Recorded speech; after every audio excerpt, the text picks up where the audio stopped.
divorce and infidelity. Married 17 years, 2 kids 15 and 13. Been hugely close as we're both quite reserved people. A little closed off emotionally. Both been trying to change that. As part of that, my W said that she wanted to start going out more, developing other friendships. We're not really very sociable and don't have many friends as a couple or individually. That was back in early November. She joined a group for people who just wanted to meet a broader social circle in our city. I wanted to give her the space, so never really asked, hello nice guy syndrome. But very quickly she started being very guarded about her phone and spending a lot of time texting. Often checking as soon as she wakes up in the morning. I've also found out that she put a messenger program on her iPhone, so that it bypasses the text function and set up a secret Gmail account. I also know that she has been in communication with some people, men and women, who she has never mentioned to me. Meantime, she was being more and more closed off to me emotionally. But I figure, like many on here, that I'm giving her the time and space that she needs. I don't know for sure, I don't have access to her phone or her email accounts, but I am pretty convinced that she both is having an E and that she has found a group of cheerleading friends who are a lot of fun, great shoulders to cry on, and are probably cheerleaders who are supporting her in liberating herself and going after what she needs. Doing things for herself for once. Etc. Like leaving me. It all came to a head about 2 or 3 weeks ago. She had been out every night that week, except one night when I was out at a church group. At least one of those nights she had dinner with a man, but she claims it was just friendly. All weekend I kept asking her what was wrong, what she was up to, etc. On the Sunday evening I finally said that to many people it would look like she was having an affair and that I was hurt by all the secrecy. She claimed that that moment made up her mind and she said she wanted to leave the marriage. She said don't even try to make me go to counseling, and don't try to win me back. It's over. For about the next 10 days it seemed that was just about all that she could say. Don't try to change my mind like a broken record. Also, very suspicious that I was out to screw her over divorce. She has been to see a lawyer, we are not in the US, and started talking about the mechanics of divorce. Very calm conversation, but she finally realized that what I have been saying all along is true. We don't have a lot besides the house, and she will get a nice place to live for her and the kids, and I will get whatever little is left. Housing is very expensive in our city, so I really will be living in a dump compared to our nice family home. This upset her, and I saw the softer side of her for the first time in months. I comforted her, having been a bit more emotional with each other. I took a chance yesterday and told her that I thought that I could meet her needs. I said I had changed, which I have, partly as a result of this. Finally realized that I am a really good guy with a lot to offer. Whereas before I saw myself as a bit inadequate as a person. She took this warmly and seemed pleased, but 14 hours later she came back from work and just said coldly I can't do it and shrugged. Clearly hadn't given it a lot of thought, and I suspect has been asking her cheerleading friends who all said, don't be weak, don't go back to him. She has been reading Feel the Fear and Do It Anyway over the past few months, and she is a very determined person. I think she feels that she has made a decision and will be letting herself down if she doesn't go through with it. It hasn't been a great marriage to date. We have both been a bit emotionally anal up until now, but given that I now feel really ready to love someone, whether her or someone else, I think it could be a great marriage. Might just be too little too late though. One other thing, the week before our conversation, the week that she went out every night, she got up at 2 a.m. and resigned from her social group and deleted her secret email account, since opened others. I am sure. My guess is that her IA ended, and that she blamed me. She glimpsed a little fantasy of how wonderful and alive life might be, and it was taken away from her. Reality hurts, and I was the easiest thing to blame. Up until now I have tried to be strong and cheerful but remain open to her. Not so sure now. I am angry and ready to call her on her behavior. I don't want the marriage to end but have found out how strong I am. One of the things that has allowed me to find my strength is finding out that I really am a great human being. I have a high IQ, but before I always thought of myself as a brain attached to a pretty inadequate human being. Actually, that human being is far from inadequate. My point here is that having found myself and learned to love and appreciate myself, I now have to be true to that guy. Now that guy certainly doesn't take crap. He says, I'm a great guy, and if you want to be with me then you will treat me with the consideration and respect I deserve, and because I am a good guy I will do likewise. I need to think it through, but whatever I do it will be the right thing to do, right for me. I think I'm moving towards the 180 but in my own way. I don't so much see it as a hard-nosed tactic to treat them mean and get them to come crawling back. Perhaps I see it more as taking care of myself and my own needs and trying to cultivate a Zen-like detachment from the thing that brings you suffering. Classic Buddhist teaching. It's hanging on to things that makes you hurt. I think I know who the Ia was with. Don't have a whole lot of evidence except the fact that she had some sort of relationship with a man that she really didn't want me to know about. I'm wondering about contacting his wife.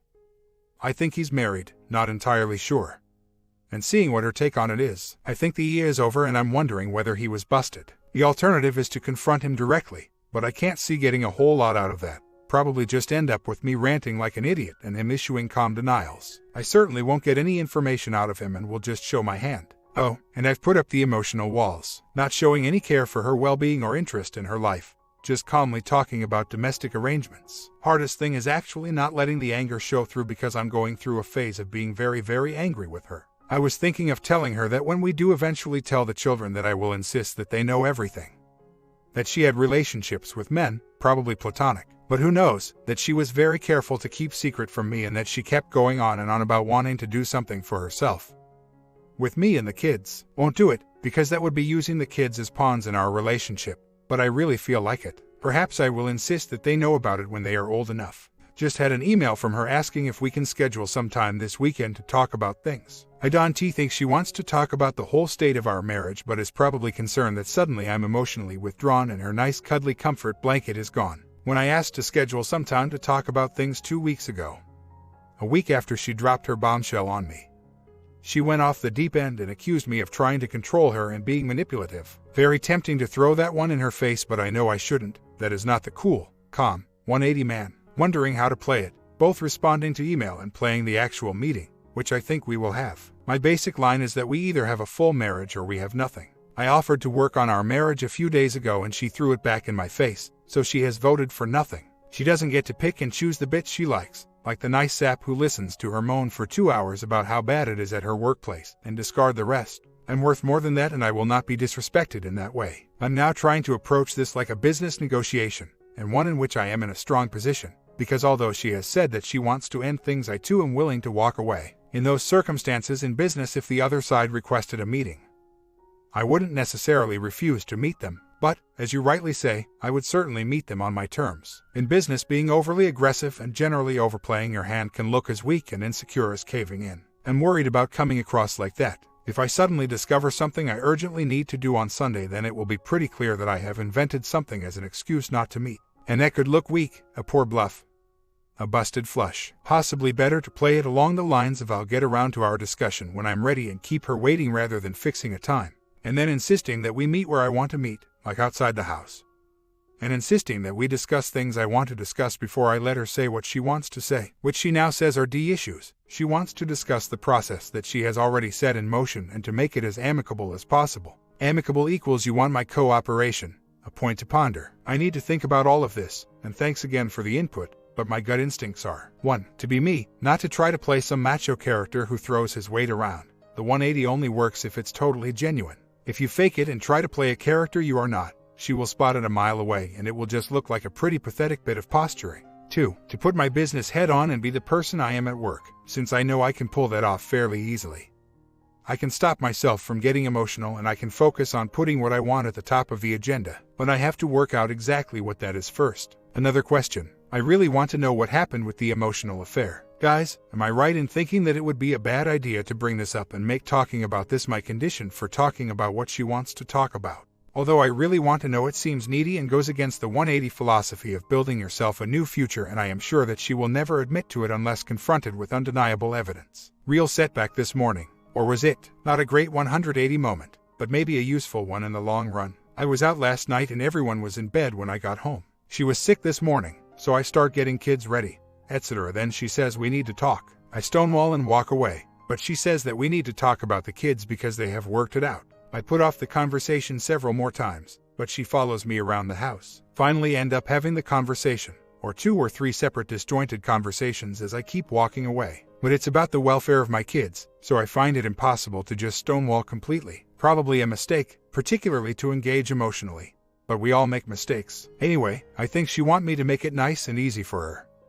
To tell the kids together that sometimes adults just don't get on or some hogwash like that. I told her that they would not buy this, and that she needed to explain to them 2 things. First, why she had chosen to leave the marriage and break up the family, and second, why she was unwilling to try to make it work. I asked her flat out what she was going to say to the kids when they asked her why she wasn't willing to give it another shot. She said she didn't have an answer. I told her she needed one. She then angrily said that I wanted to shoot her down in front of the kids. I said that I had no intention of doing that, but that nor would I be held accountable for her decisions. She shot back that she wouldn't take all the blame for our marriage going wrong, Translation.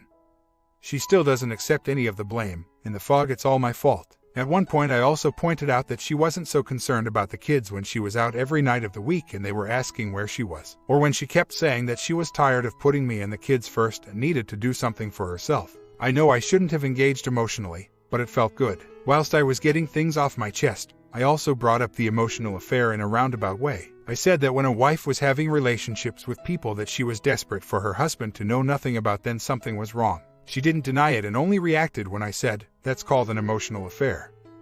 Look it up. This was probably a huge tactical mistake, but I think it may have actually helped me begin to untangle emotionally. I've said the things I needed to say. I stopped being a doormat. I called her on her bad behavior. I do feel a bit lighter and as if I can view her in a slightly more detached way. Funnily enough, I can empathize with where she is emotionally, but without wanting either to hold her and make things better or to turn the screw. At least that's how I feel right this second.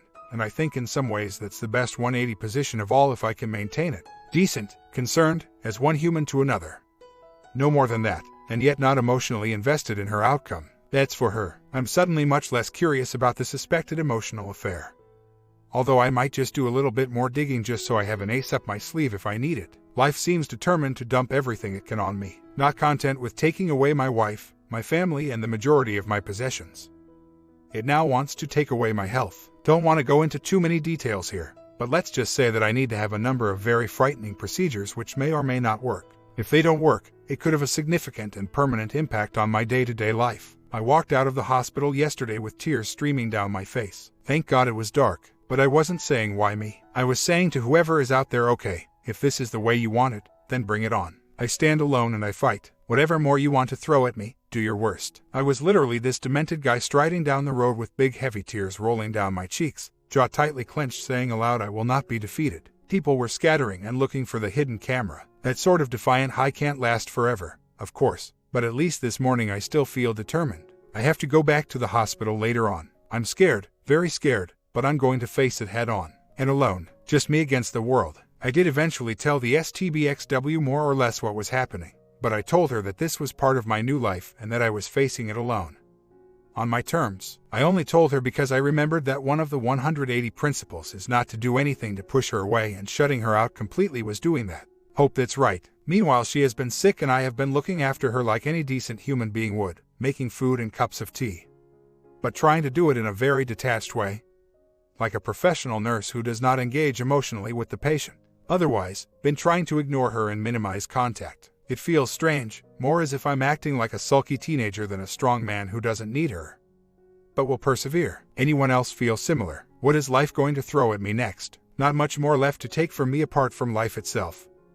Although I am left with me my honor, dignity, strength, and everything else that I am. These 180 stuffs are hard to do. I feel either cruel or like a bit of a jerk, but I guess that is the nice guy conditioning. Yesterday, after I came back from the hospital, she wanted to know all about my condition and treatment. I just said firmly but politely, "Thank you for your concern, but this is something I have to deal with on my own." At one point she made overtures, saying that she hadn't actually started the legal process. Isa wanted to jump all over that, but I ignored it. I felt like I was throwing away the only chance I would ever get to reconcile, but I held firm. It's her birthday today. Have done nothing, no card, no happy birthday. Basically, just ignoring her. She's got all defensive and put the barriers up again, which again makes me feel worried that I have missed the boat. She really doesn't find it easy to reach out and say love me. She finds it much easier to sit there brooding behind her barriers. That's how much of our marriage was, her behind her barriers and me behind mine. I think I am going to have to be the one to reach out and offer her love, but I don't think that the time for that is yet.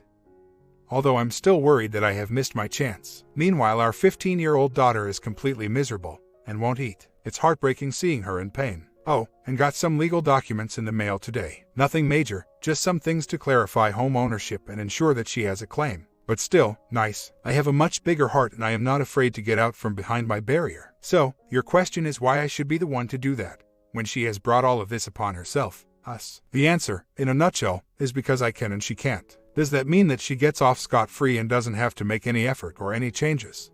No, I've got my list of demands for us to get back together. And one of those is being much more emotionally open and honest, putting those barriers down forever. But that will take time, and at the moment she can't do that. I just don't want to get to a point where she realizes her mistake. The fog has lifted.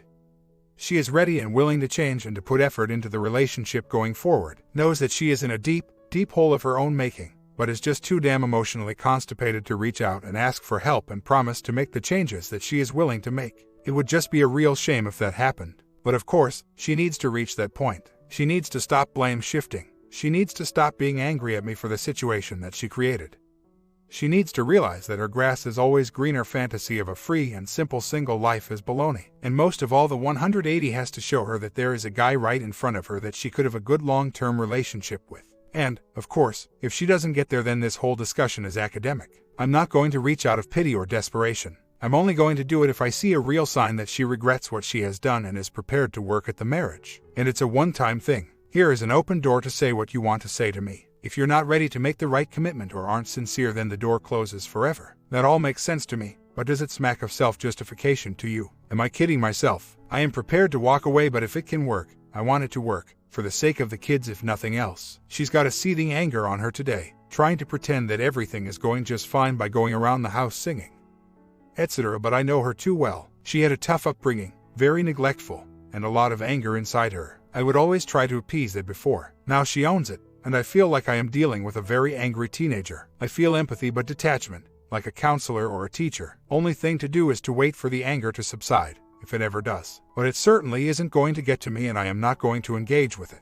Kids have noticed too and have started to react against her. Sad to see, but what can I do? Just had another argument about the kids. She wants to tell the kids, but she wants to give them some old soft soap about mom and dad not getting on and both deserving to be happy. I'm telling her that this won't wash, and when they ask us to give it another try, as they inevitably will, then she is going to have to explain why she took the decision to break up the family and why she is not prepared to give it another try. Of course, she angrily accuses me of pushing my own agenda and of trying to make her look bad in front of the kids, and doing all this to try to punish her to the detriment of the kids. The kids already realize that something is up. They are angry at her, far more so than me, so telling them that we aren't getting along won't be news to them. Of course, I knew this wasn't a 180 thing to do, but we have to discuss the kids at some point. I did walk away and tell her that we could discuss it when she was a bit less angry. When she said, "So none of this is your fault," I did say that I certainly bear my share of the responsibility for marital mistakes, but that I had not made the decision to end it. That is hers alone, and she has to own it and be accountable for it. While I was at it, I said again that I found it inappropriate and a breach of trust for her to have had secret relationships with other men. I did not say anything more than that, did not use the affair word, or emotional affair. But she didn't argue. She knows I know, and that is enough. As I walked away, I told her that I was moving on, trying to restore my 180 credentials. I think my wife is slightly different to that, but if anything, she is worse. She is a rather emotionally damaged individual, neglectful upbringing, and I don't think she actually knows how to love other people. She doesn't love herself enough for that. Instead, she just sits behind a barrier and waits for other people to come to her emotionally. And when they don't, as I didn't always, during our marriage, but clearly, she thought that OM was bringing her love, she gets incredibly bitter. That bitterness is capable of incredible cruelty when it really cranks up. It certainly doesn't return love easily or show generosity or forgiveness. This woman bears grudges for decades. It is pure neediness that doesn't know any other way to behave but to have a desperate tantrum when it doesn't get what it craves. It doesn't understand that you have to love to get love. I was afraid of that anger, that fear, and throughout our marriage I would appease it. I always felt second best, a compromise, and as if I had to keep her happy so that she would keep me. I sat behind an emotional barrier, a bit like her, because I didn't think that my love was good enough for anyone. But no more. I have found the value in myself. I have a great capacity to love, and my love is a valuable commodity. I reserve it for those who deserve it. She may, or she may not, but she is rapidly moving towards the undeserving category.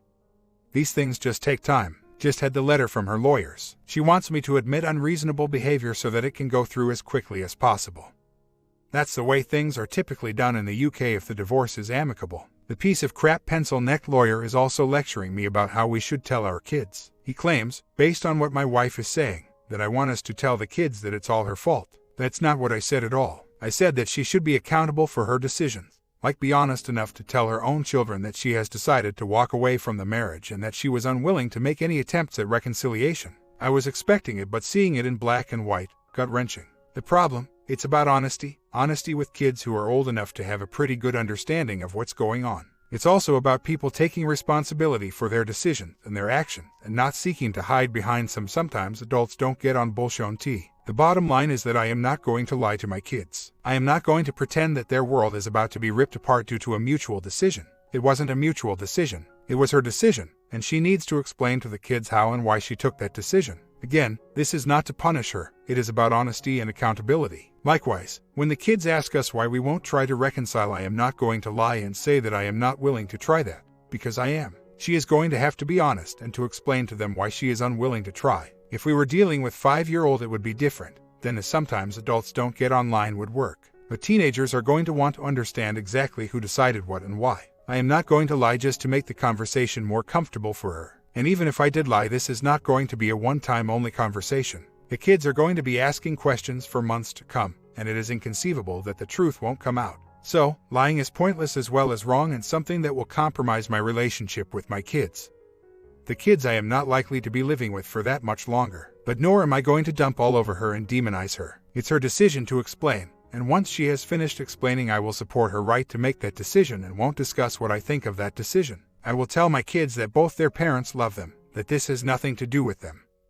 Although in my experience kids always blame themselves for a divorce, that we will work together to build a good future for them and that they do not have to choose sides. I will also tell that it's okay for them to be angry or upset. As for bitterness, I have already heard my wife dropping some anti-men never get married and don't trust men propaganda on my 15-year-old daughter. Nothing too heavy, just 1 or 2 comments that I'm aware of, but it's not right. It's not about vilifying the woman. And if my kids are happy with the sometimes adults don't get on bullshit, then we can leave it there. But I can tell you here and now they won't be. They'll want to know why their world is about to be turned upside down. Why they have to leave the only home they have ever known. Why can't their parents just fix things up? Why have they been catapulted into this world of uncertainty? They'll want to know who is responsible. They will desperately try to see if they can make a difference by bringing us back together again. When one of us has upset the other in the past, they are quick to text us to tell us exactly what they think and are remarkably honest and even-handed about it.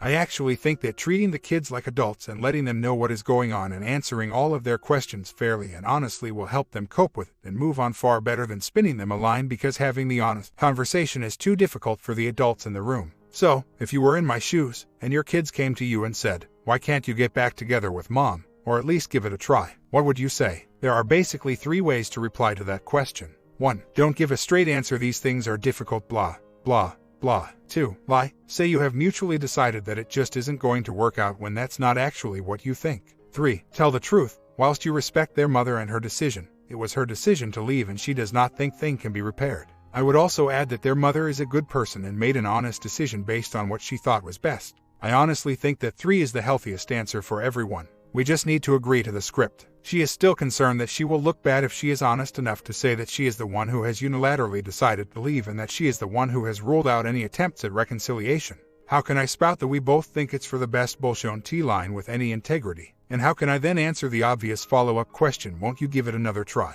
when I am willing to do that? Is it just me, or is she more concerned about not looking bad than she is about giving her own children the open, honest answers that they need in order to be able to deal with this as well as they can? Thinks it's all about the blame game. Oh, and for anyone who still thinks that this is about vilification and blame, I more or less had the conversation with my daughter last night, or as far as I could go without actually saying anything definitive. And I praised my STBX to the skies. I told my daughter that no matter what, she was a wonderful woman and that I had nothing but respect and admiration for her. It's classic blame shifting. I'm the evil one because I am trying to make her look bad. How do you deal with that? Need to sort out a lawyer today. Also, I'm going to hospital later on for first of my rather frightening procedures. She doesn't actually want to come to the hospital to support me through it. Far too busy, apparently, but she wants to come picks me up afterwards. Is that just trying to look good without actually being bothered to do any good, or am I being too cynical? Just had a big moment. Just found out who the emotional and physical affair was with. The guy she was at school with and has been in contact with for a few years via the local non-UK version of Friends Reunited. I vaguely knew about him a while ago when she was delighted to have found him again. Clearly, they have been getting on like a house on fire. She has just cut him off completely and he has started desperately sending her lovesick messages via, shall we say, less secure routes. Don't know what to do, whether to show my hand by exposing right now or whether to keep this in my back pocket. I think the guy has a wife and kids, but I can't trace them immediately. He is not in the UK but in her home country, although she went back home a few weekends ago, just after dropping the D-bomb on me. And she saw him then. She actually spent a lot of time talking to me about the restaurant he was going to take her to. Showed me the website and everything. With hindsight, this was a poor liar's over-elaborate bit of distraction. I know that she was back in her parents' flat by around midnight. and presumably in his hotel room rather than the restaurant for the evening. My instinct is to bide my time now that I know it's over. It's not getting in the way of anything at the moment. I also want to see what, if any, leverage my lawyer can extract from it. My instinct is to insist that he gets named in the divorce papers and see how much that gets them running around in circles. I know that she is afraid of that because she made an odd out of the blue statement the other day about not dragging anyone else into this. It rang alarm bells at the time, but I wasn't sure who she was talking about. Meanwhile, I think his wife deserves to know, if indeed he is married. I'm working on it. Her BFF in her home country knew about all of this. They were all at school together. She's a bitter divorcee who is one of the cheerleaders who has been pushing my wife to jump for some time. Well, I'm going to try to get her ex-husband to help me track this guy's wife down. Some sort of irony in all of that. Another thing that has really upset me today. No, make that annoyed me. About 10 years ago, my STBXW had an emotional affair at work. I stopped it, I think, just as it was going physical. Texts with photos sent late at night. Didn't see them. She claims it was just her hands. Protection stolen from me. In handbag. The AP was a French guy who was just preying on young married women. Anyway, he left the company and the country almost immediately. So didn't mind crap on his own doorstep as he was on the way out. So all forgotten and in the past, or so I thought. Just found out that they linked up on LinkedIn in November. I have arranged for the AP to receive a message asking him whether he gave a second thought to the children he was harming when his selfish actions were causing their family to break up, catapulting them innocently into a whole world of pain and uncertainty. Whether he thought of his own children while he was doing that, and what his family will think when they find out. My STBXW has cut him off with no contact. Not sure whether she has done with him or whether this is on the advice of lawyers. She can be pretty ruthless when she wants to be. But this should keep him sidelined for a while. If not permanently. From what I can gather, he is a nice family man, 3 kids, so telling him what harm he has done should resonate. I hope the remorse eats him up inside. And, hey, if he is dumb enough to reply begging not to be exposed, so much the better. More evidence. My comment, part 2 coming today as well. And tell me what's your relationship goal in 2022 down below.